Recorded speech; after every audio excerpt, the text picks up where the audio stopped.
So I built this counterweight for the tractor quite a while ago, and it's lasted quite a bit. You can see I have a drawbar through the front of it there, and then I had a quick hitch adapter that was simply sunk into the concrete with rebar on it, but it ended up breaking there at the weld, and you know, tried to weld it as best you could by chipping away the concrete afterwards to repair it, but it just didn't work.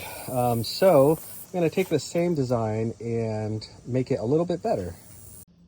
So I picked up a new barrel, and I've got a little bit wider drawbar now, so it's a little bit easier to hook up. And you can see I still put it around the same area in the front half. This time though, I got another quick hitch adapter, but I took an old drawbar that I had and sunk it into that drawbar, clipped it in, welded it in, and then welded this drawbar attachment as well to it. I've still got it bungeed up here. I just finished welding on the base there. And I've got some rebar as well. And another thing I've done, you can see down there, is I'm gonna have a 2-inch receiver on the back. So I've got that pool noodle in there to plug it for when the concrete comes in. I drilled a couple holes in there and stuck some rebar through, welded the rebar onto that drawbar.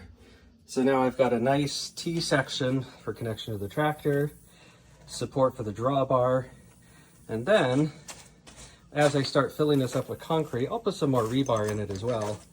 But I've got one more thing that I'm going to put this in the top, sticking out of the top. So the top of the barrel will end up being about here, and that's going to allow me to move some gooseneck trailers as well. So that's going to be sitting about right here, maybe just behind center a little bit. That way it's not interfering with the quick hitch. And then I've got these threaded rods, which are going to allow me to put some boxes later on the side. So I'll get some like ammo boxes that I can mount in there. I can cut these rods down, but this is just in place so I can do that when it's ready. So come back here and hopefully I'll have some concrete in it, and then we'll show the finished product. Okay, 13 bags of concrete in. You can see I've got the goose ball attachment up there. Top link.